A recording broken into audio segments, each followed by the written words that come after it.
Speaking of enjoying our spaces, let's move on to the Minimalist Home Tour for this week.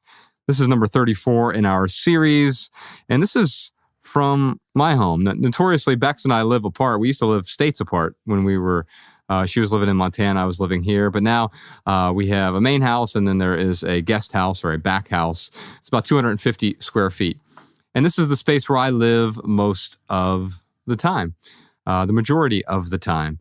And it's rather stark. It's rather minimalist. I think it's sort of your aesthetic, but stripped down even slightly more.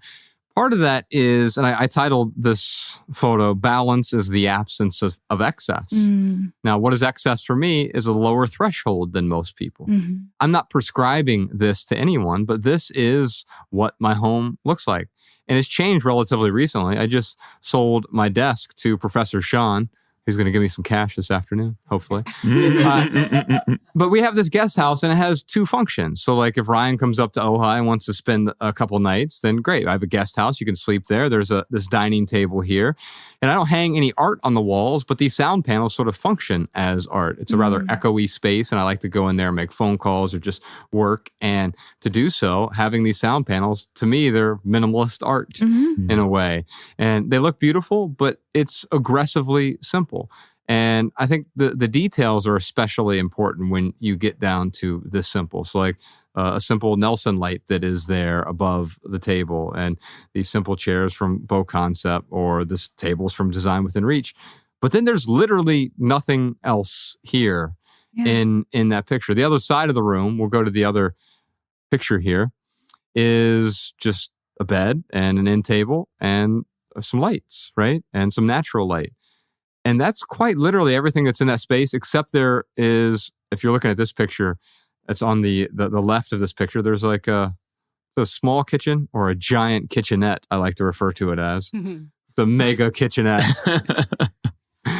But it has everything I need. Although I would argue that the kitchen probably has more than what I need in it, because I don't need a lot of excess storage and everything else. So I'll be simplifying that in the coming months and years as well to make it closer to my aesthetic.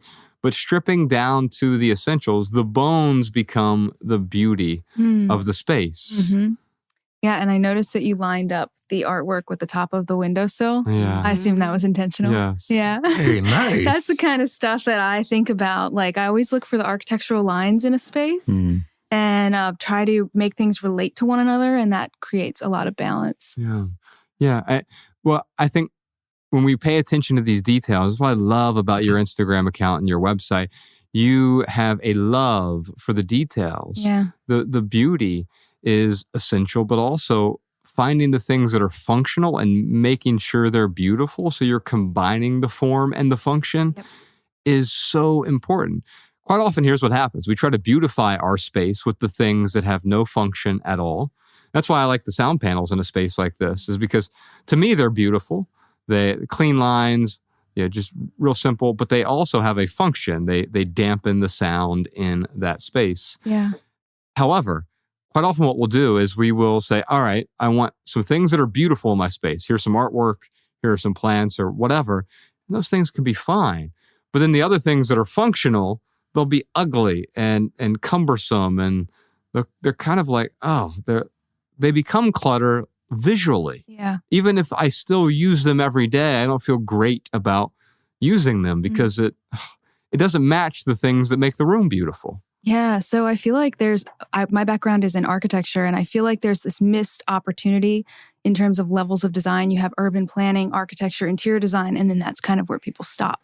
But where my mind continues is the opportunity of the inside of a drawer or a cabinet, creating beautiful arrangements. And that's not for everybody, but that's where my joy lies.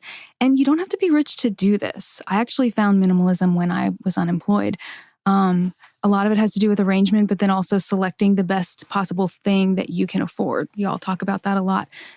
So that's why I love brands like Muji, because they do have these beautiful, affordable things. And I open up a drawer and I'm like, yes. So, and then I look up at my wall and I'm like, and why shouldn't your home be a sanctuary like that? Yeah. I often think about my storage spaces like cabinets or above the laundry machine or whatever it is, that I want if someone were to open it, that someone usually being me, I want it to be similar to a retail store. Yeah. Not in the sense that I have a large inventory of things, but everything's facing a particular way. Oh, yeah. Because in retail, Ryan and I worked in retail for a really long time. It's all about the presentation. Mhm. If you want a customer to feel welcomed in the store, you present things in a way that is aesthetically pleasing. Oh, yeah. Well, why don't I do that at home as well instead of just cramming a bunch of things why do into we a think our cabinet? home isn't important enough to take the time to do that? When it's the most important. It's the most important. Actually, whenever someone comes over to my space, the interiors of the closet are part of the home tour. I'm like, and look at our shared closet. Wow. And then everyone always goes, I don't wear half of my clothes. I bet I could get it down to that. Yes. Yeah. That's exactly it. And being in a 250 square foot space most of the time, which by the way, I'm not prescribing this to anyone. Bex and I are extreme introverts and we like having our distance, which makes our time together better. And we've been fortunate enough to be able to do that where we have it's a garage that's been converted into a 250 square foot back house. Part of that is I don't have the space to accumulate a bunch of things. And I still like to feel like there's open space there, right? And so having even fewer things gives me that feeling of open space, that freedom of open space. I feel freer when I own fewer things. I feel lighter when I subtract. Whenever I add, I start to add anxiety. I start to add stress. I add discontent. I add overwhelm. And so by removing just a few things, getting down what is essential, and then what actually adds value to my life. If it's not essential and it's not value adding, then it's junk and I want to get rid of it. Yeah. Minima's mission statement is make what is necessary beautiful. So the necessary comes first and what remains beautiful. Oh, that is so good. Oh, man. That just it just came out of my mouth one day when I was talking to somebody when I started my business and they were like, you need to trademark that. That's so good. Yeah. Did you enjoy this standalone Patreon highlight? If so, you can listen to full episodes of the Minimalist Private Podcast, available exclusively on Patreon. Visit patreon.com/theminimalists or click the link in the description. Your support keeps our podcast and YouTube channel 100% advertisement free.